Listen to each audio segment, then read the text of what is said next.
ዘልዬ አይደለም እንደዚህ አይነት ውሳኔ ለመወሰን የተገደድኩትኝ። በጣም ብዙ ነገሮችን አሳልፌያለሁ በህይወቴ። ገባ ማለት እኔ እንጃ ሰው ለትዳሩ ክብር ከሌለው አብርሃም ግን መቼ ነው ከጥፋት የምትማረው? ማለት ከጥፋት የምትመለሰው መቼ ነው? ግን ጥፋተኛ ነኝ እኔ ብለህ ጥፋትን የምታምነው? አውዝ ቢላ ምን ሰው አንድ ቀን ስህተተኛ ነኝ ብሎ አያምንም እንዴ? ሲቀጥል ደግሞ ምን ይላል መሰላችሁ? እኔ ደስተኛ ነኝ ብዬ ህይወቴን ተስተካክሏል ብዬ የራሴ ህይወት በጀመርኩበት ሰዓት እጄና እግሬ ማለት ጀመረች አላለም። መቼ ነው አንተ የተፈታት? አንዴ ወርቅ፣ አንዴ መኪና፣ አንዴ የሆነ ነገር ገለመኔ እያልክ እኮ እየበጠበጥካት የነበረው አንተ። ሲቀጥል ደግሞ እሷን ትተህ እኔን አግባኝ ወይም ደግሞ እኔን ይዘህ ቁጭ በል አላለችም ሩታ።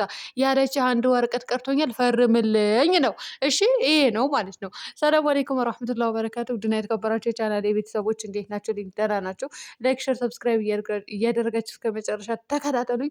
ሩታዬ እንግዲህ ጋሽዬ ግን ማጣለት ነው ማስታረቅ ነው የፈጣሪ ያለ ማለቴ አልገባኝም። እኔ ከጋሽዬ ጋር ምንም ንክክ የለኝም፣ ምንም ንክክ የለኝም። ከሁለቱ ጋር ግን ንክክ ያለኝ ከእነሱ ጋር ጨርሳለሁ እንጂ ጋሽዬ መንካት አልፈልግም። እውነቴ ነው የምላቸው። እኔ አባቴም ማንም እንዲነካብኝ ስለማልፈልግ እኔም የሰው አባት መንካት አልፈልግም። ግን እኮ ትንሽ የሆነ ወልገድ ብሏል ንግግራችሁ ማለት ነው ጋሽዬ። እና ንግግራቸው የምላችሁ ለሁላችሁም ነው እንጂ እኔ ፍትፈታ ላይ እንኳ አይባልም ተብለዋል እና ሩታዬ እንግዲህ ወስኜ ነው የገባሁበት ሰው ለትዳሩ ክብር ከሌለው ስትልም ምን አለ አብርሃም ጋሽዬ በቃ እኔ መሄድ አለብኝ። ምን ነው ቆመህ ወሬህን አታወራም እንዴ? ቆመህ ነገርህን ወይም ደግሞ ችግርህን አትፈታም እንዴ? ሰው ችግሩን አይፈታም እንዴ? ቆሞ አባቱን አቁሞ አንተ አባትህ እኮ አንገቱን አስደፋህ። እውነት በዛ ላይ ደግሞ ሩታ ራሱ ስታወራ አንገቱን ደፍቶ ጸጥ። የሚያሳፍር ስራ የሰራ ሰው እንግዲህ መጨረሻው ይሄ ነው። እውነቴ ነው ብለህ አንገቱን ደፍቶ ጸጥ ብሎ ይሰማል ማለት ነው። ጸጥ ብሎ ይሰማል። ያቸ ሜዳ አህያ ደግሞ የት ወርውረሃት ነው? እንደው ያቸ ሜዳ አህያ አምጥታት ከጋሽዬ ጋር ተገናኝተው ቢሆን ደስ ይለኝ ነበረ ማለት ነው እኔ። ነገር ግን አንተ አላገናኘሃትም፣ አታመጣትም ነበረች። ርካሽ የወረደች ርካሽ የረከሰች ሴትዮ አምጥታት ብትገናኝ ጥሩ ነበረ። ቀጥሎ ደግሞ ሩታ ጨቅጫቃ ገለመኔ እያላችሁ ነው እስካሁንም ድረስ እኔ ቤት እየመጣችሁ። እኔ ቤት እንዳትመጡ እባካችሁ፣ አትነጅሱኝ እናንተ ነጃሳሞች፣ የዛች ሜዳ አህያ ደጋፊዎች፣ እባካችሁ ራሳችሁ ቆጥባችሁ እዛ ቁጭ በል። እሷ ጋር ቆሻሻ በቆሻሻ ቦታ ነው የሚውለው። ስለዚህ እኔ ቤት ቆሻሻ ቤት አይደለም። እኔ ጋ ያለችው ሩታ ናት። ገባችሁ አይደለ? እንጂ የሜዳ አህያው አይደለችም። እኔ ጋ ያለችው እንዳትመጡ እኔ ጋ። እንዴ ሩታ ጨቅጫቃ የምትሻለው ሄርሜላ ናት። ለምንስ ልክ እንደሷ የሜዳ አህያ የሆነች እንደሷ የረከሰች ሴት ማለት ነው ለምን 30-40 ሴት አብደታቸው አደረድሩለትም ለአብርሃም? ገባችሁ አይደለ? ለምን አደረድሩለትም? አይመለከታኝም። ግን እንዳትመጡ ገንዘብም እያዋጣችሁ እኮ እየለካችሁ ነው። እናትሽ እዚህ ፀሐይ ይበላታል። አንቺ አንቺ አሽቃባጭ ባለትዳር የሆናችሁ በባላችሁ ሰርቃችሁ ዘርፋችሁ ትልካላችሁ። ባለትዳር ያልሆናችሁ ደግሞ ቤተሰቦች መርዳት ባለብሽ ሰዓት ቤተሰብሽ የምትረጂ ትተሽ ማንም ዩቱበር ትቀልቢያለሽ ማለት ነው። እናንተም ብሎ አሁን ሽንት ቤት አጥባችሁ አሁን ቤተሰብ የምትረዱ እኮ ነው የምትመስሉት። እውነቴ ነው ብላችሁ እናንተ ግን ዝሙትን ደግፋችሁ ለዝሙተኞች የምትቀልቡ አላችሁ። እኔ ብዙ ሰው አውቃለሁ በባሎቻቸው ደብቀው ለዩቱበር ገንዘብ የሚሰጡ በባሎቻቸው ሰርቀው ገንዘብ የሚሰጡ ለዩቱበር። እናንተ አሁን ሰው ናችሁ? ጭንቅላታችሁ ሁሉ ብለዋል እኮ ቢዚ ሆነዋል በማይረባ ነገር ማለት ነው። እናንተም እኮ አትረቡም። በቃ በአጠቃላይ እናንተ ራሱ ዝሙት ላይ ተዘፍቃቸው የምትኖሩ ሰዎች ናቸው ገንዘብን የምትሰጡ። አሁን የሚዝናኑ በማበር ነው? በራሳቸው ብር ነው እንዴ? በእናንተ ብር ነው እኮ ዘና ፈታ ዝንጥ የሚሉት። ደግ ያደረጉ ይበሉ።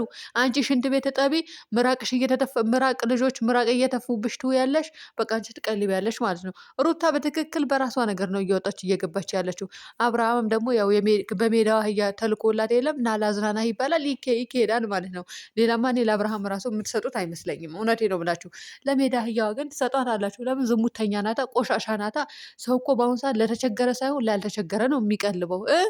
አያቸው አይደለ? ችግር ለደረሰበት ሳይሆን ችግር ላልደረሰበት። ለሀብታም አይደል የሚያሽቃብጠው? የአሁን ጊዜ ሰው ለሀብታም ነው የሚያሽቃብጠው። ስለዚህ አሽቃብጦ በደንብ አደርጋችሁ ሽንት ቤት አጥበሽን ቀልቢ ዩቱበርን ያዋጣችኋል ማለት ነው። ነገ እዚህ ትመጪና ማን ዞር ብሎ እንደሚያይሽ እናያለን። እያንዳንደሽ ገንዘብ ይዘሽ ካልመጣሽ የሆነ ነገር ከሌለሽ የራስሽ ስራ ካልጀመርሽ ዩቱበሮቹ ነገ ቀን ዞር ብለው ለእኔ እየሰጠች ነበረ ብለው የሚረዱሽን ከሆነ እናይልሻለን። ለማንኛውም ይሄ ነው የምላችሁ። ቤቴ እንዳመጡ እዛው ራሳችሁ ቻሉ።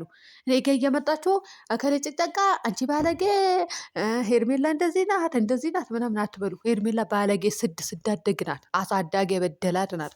አስረግጬ ነው የምነግራችሁ።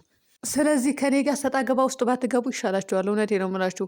አብርሃምም ደግሞ ለትዳሩ ክብር የለውም። እንግዲህ ያው እውነቱ ሲወራም ጋሽዬ በቃ እኔ ወደ ቤት ልሄድ፣ በቃ ጋሽዬም ደግሞ ቤት ነው የምትሄደው፣ በቃ ሂድ እኔ መጣሁ ብሎ እንግዲህ ሸኘው ማለት ነው።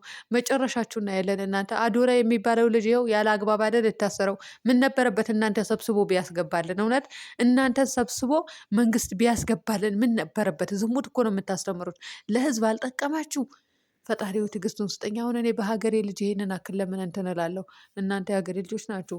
ግን የሀገሬ ልጆች ናችሁ ብዬ ራሱ አፌ ሞልቼ የምናገረው ሩታ ናት በመጀመሪያ፣ ሁለተኛው አብርሃም ነው። ሌላኛው እንኳን አይደለም። እውነት አይደለም።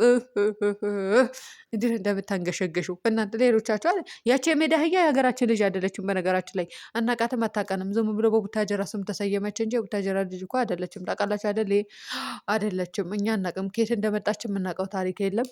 ከፈለጋችሁ ወደ ሆነ ቦታ ወስደን መክተት እንችላለን። ሁላችንም ተባብረን ማለት ነው። ቤተሰብ ጋሽዬም ደግሞ በትክክል መጀመሪያ ልጅህን ቀጥተህ መጀመሪያ ልጅህን ገጽሰህ ተናግረህ መክረህ ዘክረህ ነው ከዛ በኋላ ለማስታረቅ ማምጣት እንጂ እዚህ ጋር እሱን ሳታስተካክል አምጥተህ እንደዚያ ስለቆየው ነገር አታንሺ ምናምን አይባልም ማለት ነው። እውነት አይባልም። አይ ጋሽዬ ልናገርህ አልፈልግም እኔ እውነት ለመናገር እንዴ ጨዋ አባት ነው፣ ጥሩ አባት ነገር እኮ ድራማው ላይ ባትሳተፍ ደግሞ ይበልጥ ደስ ይል ነበረ። አብርሃም ግን መቼ ነው ለትዳሩ ክብር የሚኖረው? ሁሌ ጥፋት ያጠፋል፣ ሁሌ የሆነ ነገር ያጠፋል። የለም እሱ እኮ ጥፋተኛ ነኝ አይልም። በተአምር ጥፋተኛ ነኝ አንድ ቀን ጥፋተኛ ነኝ ሲል ሰምቼው አላውቅም። እሷ ናት በቃ ሁሌም የሆነ ጥፋት ሲያጠፋ ሩታ ናት ጥፋተኛ። የሆነ ነገር ሲያደርግ በቃ ሩታ ናት ጥፋተኛዋ፣ እሷ ናት በሱ ቤት። እሷ አንድ ቀን ጥፋተኛ ነኝ ስህተተኛ ነኝ እኔ ስህተት አለብኝ አይልም። አዑዙ ቢላ ምንክ። ምን አይነት ሰው ነህ ግን? ምን አይነት ፍጥረት ነህ? የፈጣሪ ያለ እንደው በአሁን ሰዓት እኮ እነዚህ አሁን የሚያጨወጭውልህን አንዳንድ ደጋፊ አሉ። ሲቀጥል ደግሞ የሜዳ አህያ ደጋፊ አሉ። እነሱ እኮ አይጠቅሙህም። ምንም የሚጠቅሙህ ነገር የለም። ምንም አይጠቅሙህም። ይጠቅሙኛል ብለህ ካሰብክ ተሳስተሃል ማለት ነው። እነሱ በገንዘብ ትዳርህን ለመበተን ገንዘብ እየላኩ ማታለል ነው። እናንተ ወዳልሆነ መስመር እንድትገባ ነው የሚያደርጉህ። ታዲያ ነገ ብትጸጸትበትን ህይወት ከምትገባ አርፋ አትቀመጥም እንዴ? ወይኔ በላቸው። ደግሞ እኮ 10% ናቸው ዝሙትን የሚደግፉት እንጂ ያን ያክል ዝሙት የሚደግፍ አለ ብዬ አላስብም። 10% ናችሁ። ነገር ግን በአሁኑ ሰዓት ደግሞ ብሶባችኋል መሰለኝ። ጭራሽ ዝሙት የሚደግፈው ብዙ ነው ማለት ነው። ፈጣሪ ትዕግስቱን ስጠኝ። እንግዲህ ፈጣሪ ሁናችሁ የእናንተም ትዳር ምን አይነት ትዳር እንደሆነ እንግዲህ ፈጣሪ ወቀው አላቀላችሁ ማለት ነው። ግን ሴት ሆናችሁ በሴት ልጅ ላይ እንደዚህ ስታደርጉ ራሱ ይገርመኛል አንዳንዴ። የምሬ ነው የምላችሁ ሴት ሆናችሁ ሴት ልጅ ላይ ስትፈርዱ ማለቴ እሷ ባለትዳር ናት። ሩታ የአብርሃም ሚስት ናት። ልጅ ወልዳለታለች። አርግዛ 9 ወር ወልዳለታለች። ከሱ ጋር ውጣ ውረድ አይታለች።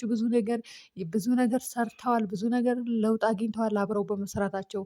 ነገር ግን ያንን ራሱ አይደለም። ይህንን አክል ለፍታለች እቺ ልጅ፣ ይህንን አክል ደክማለች እቺ ልጅ። የለም ታዲያ ምንድን ነው የሜዳ አህያ ትላንትና ለመጣች ሴት ማሽቃበጥ? ትላንትና መታ ሳመኝ ገለመኔ ስትል የፈጣሪ ያለ እንደው እናንተ ዝርክርክነት እኔ ያላቅላችሁ ፈጣሪ ወቀው። እና ብዙ ሚስጥር ማውጣት እንችል ነበረ። እናንተ ወራዶች ማለት ነው። እውነት አንገታችሁ ትደፉ ነበረ። እያንዳንዳችሁ አንገታችሁ እስከምትደፉ ድረስ እናደርሳችሁ ነበረ።